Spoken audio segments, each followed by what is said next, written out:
How to deal with unexpected circumstances. You know how it goes. You have your whole day planned out and you're feeling so productive, and you know for sure that everything is gonna get done what's on your to-do list, and you start your day fresh and early, and then bam, the first unexpected things happen. Does that ever happen to you? Well, it happens to me. It happened today.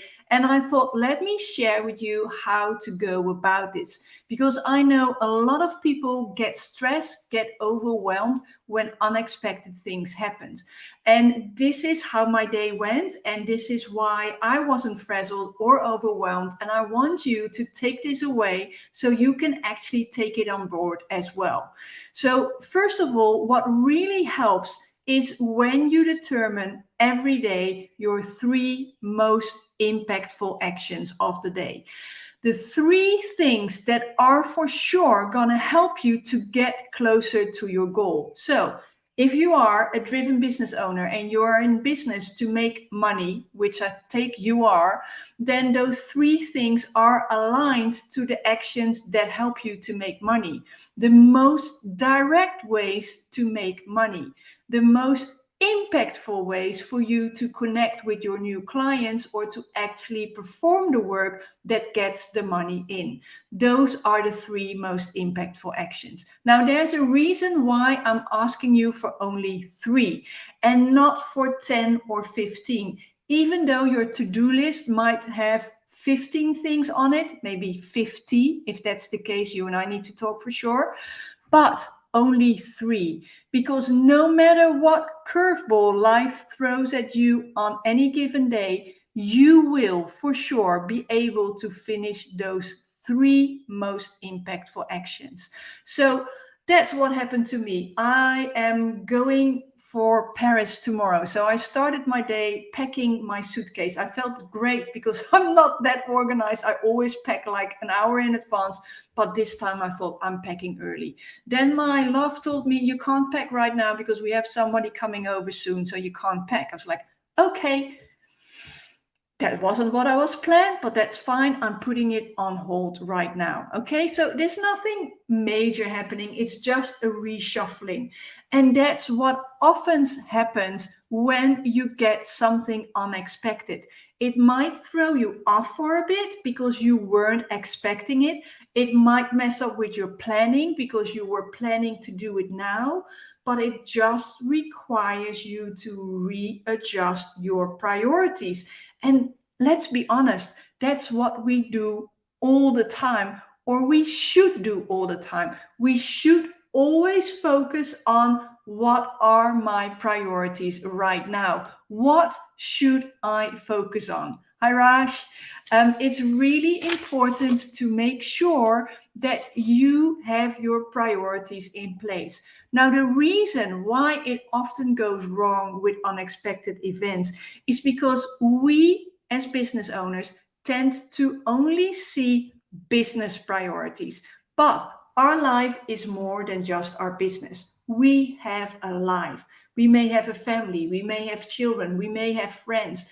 There is more to life than just work. So if you also acknowledge that you have other priorities outside of work, then when something happens with a family member, it is a no-brainer that they take priority. But it is also a no-brainer that your client, who may be waiting for something that you currently can't attend to, needs to hear it as soon as possible.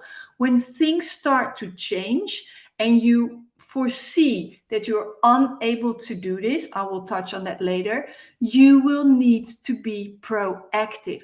You will need to pick up the phone, reach out to your client, and inform them immediately.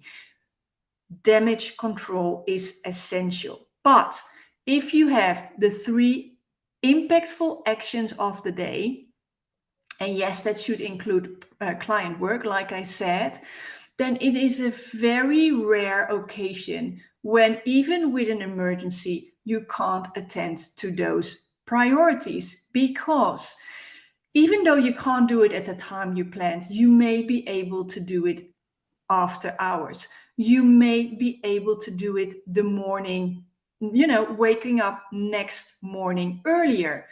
That is what can be done. I am no advocate of you extending your days by working late or getting up early. By no means, because you know me. If you don't know me, I am more in favor of a balanced life work, But also, there are priorities and there are client needs that need to be met. So, if push comes to shove, you will do it later. But it is not something that you need to do again and again, because if you would do it all the time, start early, work late, do both, you will get drained. And what does that mean when you drain yourself out? You do not have 100% to give to your clients. Maybe you have 80% if I'm positive. Maybe it's 70. Maybe if you're doing this for a longer time and you sleep like crap and you don't look after yourself, you don't take care of your health, you don't eat well, you don't work out, then it might be only 40% that you have left to give to your clients. Will your clients be happy with that? No, for sure they won't. So if you can't look after yourself for you, do it for your clients because they deserve more.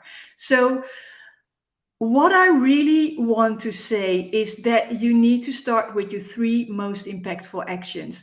You need to reevaluate your priorities when something unexpected comes up, which also means that you may need to shuffle your planning around, which is fine if you're not doing it all the time.